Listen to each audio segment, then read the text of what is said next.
Hello, dear learners, and welcome back to Teacher Yan's Classroom. This is our third video on the topic Patterns of Development in Writing for your reading and writing class. Again, if you missed to watch our first two videos, the links are in the description box and will be somewhere here along the video. Today, we will be adding two more, making the patterns that we have already learned 6. And those patterns will be discussed in a while. This is Teacher Yan, and learn with me the patterns of development in writing. So we've already discussed narration, description. We've already also discussed in the second video definition and exemplification. Now, let us talk about comparison, contrast, and cause-effect. Are you ready? Let's get started. Comparison, contrast. First, you need to know the difference between these two terms, okay? When you say comparison or when you compare, it means that you are focusing on what is similar or the same between those two things that you are comparing. When you contrast, you are focusing on, you got it right, differences. Again, comparison is to similarities, while contrast is to differences. So basically, when you use this pattern, your goal is to make a point by showing how people, things, or whatever are similar or different, okay? Although you can use comparison and contrast in one essay, I think it's a bit confusing and a bit tricky. So if you're new to this, again, if you're a novice writer, choose whether to compare or to contrast, okay? I will elaborate on that on our next point. Here are things that you should remember.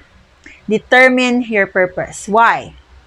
Because your purpose will determine if you want to focus on the similarities or on the differences. So most of the time, we compare or we contrast because we are leaning towards the other or we are against the other. So depending on your focus, choose what is best to use. Would you make a stronger point if you compare, or would it be much better if you contrast? So that's up to you as the writer. So that's totally your choice, my dear. Now, let's continue. If you want to focus on both, use a graphic organizer to help you. And what graphic organizer is your best friend if you are to write a comparison contrast essay? 5, 4, 3, 2, 1. Clue. 2 words. Another clue. It starts with letter V. Correct. Your Venn diagram. Your Venn diagram is the easiest graphic organizer to use in order to organize your thoughts and points before starting to write your comparison contrast essay, if you do decide to use both of them in your essay. Okay? So Venn diagram is your BFF. Next, if you choose to compare, again pag comparison, focus on similarities. If you choose to compare, you first have to decide what your basis for comparison is. So, sa anong aspect mo sila i-compare? Don't worry, I will give you more concrete examples as we go on. If you choose to contrast, you also have to decide on what aspect or basis will you be contrasting those objects, people, or events that you are going to contrast. So, yun whether comparing or contrasting, you have to be clear on the grounds. Dapat klaro kung saan ka nakatayo at kung ano ang basihan mo sa pag-compare or pag-contrast sa kanilang dalawa or sa kanilang tatlo or with whatever you want to compare and contrast. Now, there are 2 methods on how to go about comparison, contrast. Your first method is called point by point. Your second method is called block. So what are these and how do you do this? Let's go talk about point by point first. Point by point method means we go point by point. Okay? So imagine this is your essay. If you're using point by point as your method of comparison or contrast, you have to look at one aspect at a time. Okay? So one paragraph, one aspect yun. Another paragraph, another aspect. Another paragraph, another aspect. Okay, here's a concrete example. Let's say your essay is on comparing or contrasting iPhone and Samsung. So, sila naman talaga yung mga, diba? Magkaribal. So, iPhone and Samsung. If you're using point by point, your essay is going to look like this. Siyempre, you start with your introduction, and your introduction should already include what are those that you are comparing or contrasting against each other. Okay? Sa introduction pa lang, nandun na yon. So, after the introduction, your paragraphs will look like this. The first paragraph of your body, let's say, you are going to focus on the aspect of cost. So, i-contrast mo yung cost ni iPhone sa cost ni Samsung. So, yun yung focus ng paragraph na yon. Kasi point by point tayo. So, point 1 is cost. Next paragraph, think of another aspect or another point. So, let's say your point is specs. Phone specs. Ano ang phone specs ni iPhone contrasted to the phone specs of Samsung? So, let's say yung flagship phones nila yung i-contrast mo. So, yun yung laman ng second paragraph mo. Next, meron ka pa bang point na gustong i-contrast? So, let's say your third paragraph will be the ease of sharing files. Kasi yung main point mo is Samsung is more user-friendly and is more convenient when it comes to sharing files. So, yung last paragraph mo, your last point is the ease of sharing files. So, you will be contrasting kung paano ka mag-share ng files via iPhone at kung paano ka mag-share ng files via a Samsung phone. So, yun yung point by point. So, every paragraph, one point. Second paragraph, a different point, so on and so forth. So, the number of your paragraphs will depend on the points that you want to focus on. How about the block method? Si block method naman ganito. It deals with the points, focusing on one item or subject at a time. So, this time naman, yung sineperate mo are not your points or aspects, but the objects or persons or events that you are comparing or contrasting. So, this is how your essay will look like. Introduction, and then body. So, the first paragraph of your body will focus on iPhone lang. So, lahat ng aspects ng iPhone, nandun na sa second or sa first paragraph ng body mo. So, cost, phone specs, ease of sharing, nandun na siya. Sa second paragraph, yung focus mo naman is si Samsung. So, lahat na ng points mo about Samsung, nandun na sa paragraph na yon. So, what you dissected or what you separated is yung subjects mo. So, one paragraph for one subject, another paragraph for the next subject. So, whether you use the point by point or block method, make sure that clear sa inyo yung point nyo. Which one, what do you want to happen? Do you want your readers to choose one over the other? Or do you want your readers to appreciate both? So, nakadepende yun sa gusto mong mangyari at the end of your essay. Okay? So, here, since this is comparison contrast, it is important that you are still aware and you still remember your signal words. So, for comparison, here are some signal words that I included. Medyo magalaw na yung kamay natin. So, here are some signal words that you can use when you are comparing. So, like, in the same way, similarly, likewise, equally, alike, just as, in like manner, similarly, as in a similar fashion. So, sabihin mo na, iPhone cameras are getting better. In the same way, Samsung cameras are also matching up to the chu. Ganon. So, comparison siya. Alam ng readers mo na nagko-compare ka.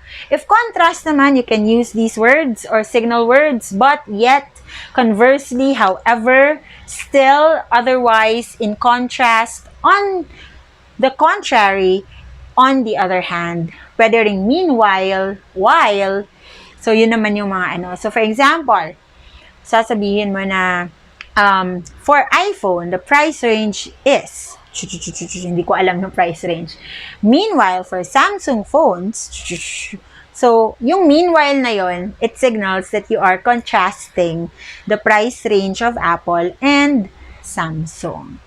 So, that's it for our comparison contrast. Let's go to cause effect. Self-explanatory yung goal mo. Of course, your goal is to support the purpose of your essay by using examples that explain the causes or the effects of a particular event, action, or decision. So, syempre, cause, effect. So, these are the things that you need to remember. The decision on whether to show causes or effects in your essay depends on your purpose. Okay?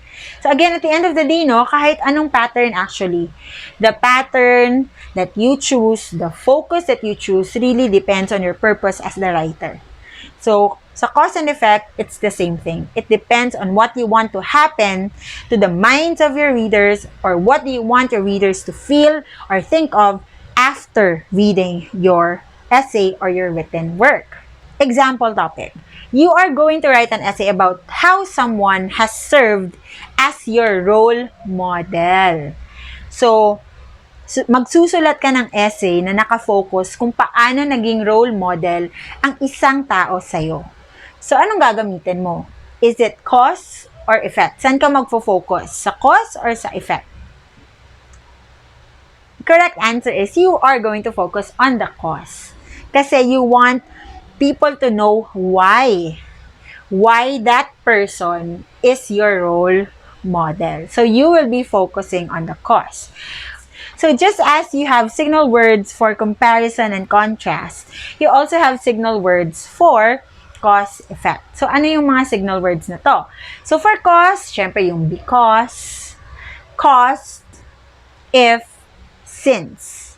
Since she has been very responsible of how she balanced her studies and work, she has inspired me to do the same. So, ano yung cause na na-inspire ka? It's her ability to balance work and studies. So, cause. Signal words for effect includes thus, as a result, therefore, consequently, then, so that, result in. So, one reminder. If you write thus, as a result, therefore, consequently, or then, kailangang may comma after them. So, for example, thus, comma, the organization changed their name. Therefore, comma, we decided to stop arguing. So, kailangang may comma after those words or phrases because they are actually subordinating conjunctions. So, I have here some short essays or, short texts that I wrote para lang to give you an actual example. So, for this first essay, try to read it. And what do you think is used? Is it comparison, contrast, or cause, effect? And either of them, saan siya nakafocus? So, take your time, read the essay, and then I will reveal which pattern is used and ano yung focus niya.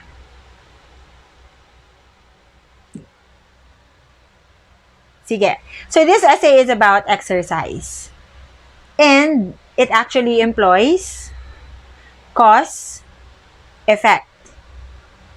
Kasi it's talking about Is it focusing on the cause or the effect? It's talking about the effect of exercising to the body. So this is cause effect, focusing on effect. How about this one? Try to read naman this short text.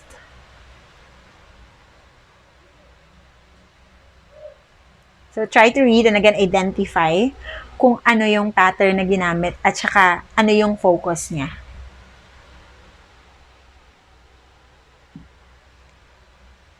So for this essay, it employs comparison, contrast. And nakafocus siya sa, tingnan mo lang, just focus on the keywords or the signal words. Malalaman mo na agad kung ano yung focus niya, kung comparison or contrast. Clue, unlike. So, pag nakita mo yung unlike, ano yon? So, the focus of this essay is the contrast between traditional or between the chalkboard, using chalkboards and multimedia presentations in teaching. So, it's contrasting the two of them. And last one, ito. So, what do you think is used? So, Silay City is my hometown. It's found in Negros Occidental and it is tagged as the Paris of Negros. So, in this text, ano yung ginamit? Is it comparison, contrast, or cause effect? The correct answer is comparison, contrast. Ano yung focus niya? Look at the signal words. Look at the signal words used. Malalaman mo na agad kung ano yung focus. And this one is correct, comparing. So, it's comparison. It compares Silay City to Paris. So, that's it for our comparison, contrast, at saka cause-effect pattern of development in writing. I hope you learned something out of this video. If you have any more questions or clarifications, feel free to leave a comment in the comment section. Constructive criticisms are very much welcome. And if you have any more suggestions on the content, especially for senior high school students, just send them in. And then, if it's not too much to ask, please subscribe to my channel and join our growing classroom. And help me reach more learners by liking this video and sharing it to your friends, to your loved ones, to your classmates, or to whoever you think might find this video helpful. Thank you so much for your time, and I'll see you on our next video. We still have last 2 patterns of development to discuss, and by then, please continue learning.